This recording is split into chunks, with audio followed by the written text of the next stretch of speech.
All right, what's going on, guys? So, I'm just at, just lost of words in this particular moment, but the case is officially over, according to FBI officials. So during the Carlton Reserve, when they actually helped and they got assistance from Brian Laundrie's parents, and to finding him, where he was at. And you notice that, all before then, that's where he went to meditate. That's what he notified his parents.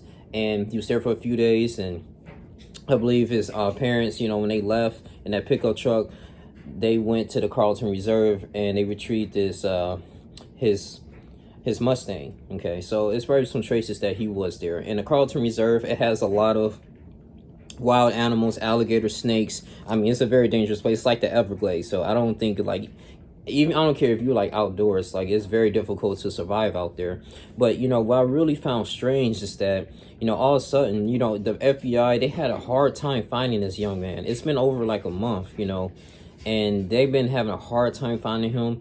And all of a sudden, it's just like, the Brian Laundrie's parents, they just walked up to exactly where it was, and they found like items underneath the water. Now, don't get me wrong. They said that during their pursuing their search for Laundrie, the manhunt, they didn't find anything. It was swampy. It was water. Everything was submerged underneath the water. So it was just it was very difficult, and it was like a daunting task even to retrieve items. So, but the family was able to retrieve like a notebook, and that notebook could be anything. If him was just writing down like, okay, well, if he was going to kill himself, suicide.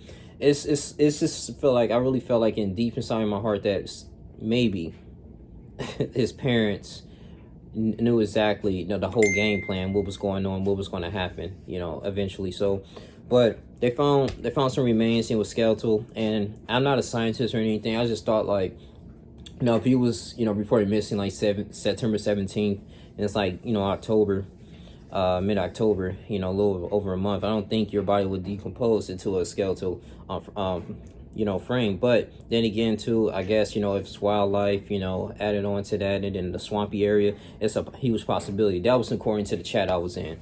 But I mean, I didn't want this to be over like this. I want him to be caught alive, so we can actually see like what the heck happened, and go to a thorough investigation through trial. Okay, with Gabby Petito's lawyer and Brian Laundrie's lawyer. Okay, because we got to know, I'm pretty sure he killed her. I mean, August 12th, that whole incident in Moab, Utah. If you go right back, I made videos about when they was in they got into an incident with the employees there at Jackson Hole, Wyoming, at a Piglets, at a restaurant. Okay, and ever since then, because Gabby Petito was taking the sides of the employees, and then she was saying like, hey, I'm apologizing, I'm so sorry for his behavior. That kind of ticked them off, man, and that's when it kind of led to the domestic dispute. But I mean, it's really crazy. But to point out this too is that when he needed a ride, right, back in that white van, it's all over social media, and he hitchhiked. And the young woman, she testified saying, yeah, I picked him up, and he's kind of offered me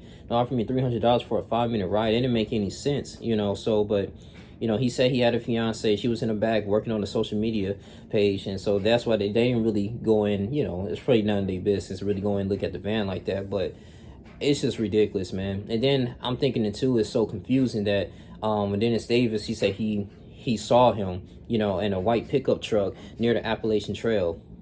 I don't know, man. I mean, it could be like identical people that look like him. We don't know. They had to entertain that lead. But it's just really sad right now. But if he off himself, he's done. He committed suicide. It is what it is. Or maybe an alligator got him.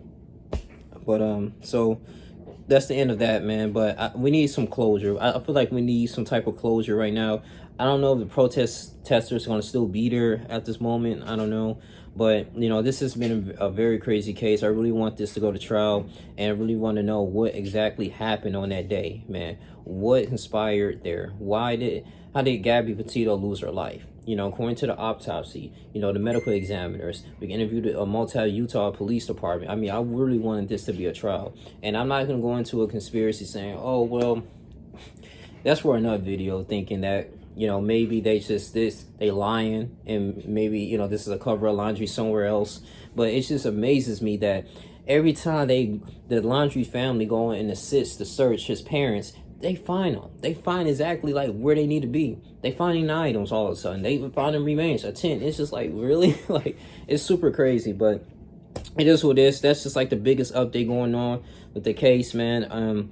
I don't know if like Roberta Laundrie saying like, hey, or here it is, but it is what it is, man. And like I said, my condolences still go to the Gabby Petito family, also to the people that's missing and wrongdoing, like the Daniel Robinson, Jelani Day, like those individuals, man, that will be never forgotten. This is a very interesting case here. I won't be surprised to make it serious about this, but like I said, you know, justice for Gabby, and it's continue to move forward. And cool part is that, you know, people was they put like poster signs in front of the Laundrie's home stating that Gabby Petito, she needs justice. So it brought the world together. I say that, you know, I want to thank you guys for following me. I really do. I want to thank Brian Enton. He's a very, very great news reporter. He was out there, you know, deep down in the field, man. He was reporting each and every single day, updating on his Twitter. Shouts out to him. Shouts out to Brian Enton, because I was getting a lot of information from his Twitter page, Popcorn Planet. You know, a lot of individuals, man, you know, that's been covering this case, man, seriously. And then thank you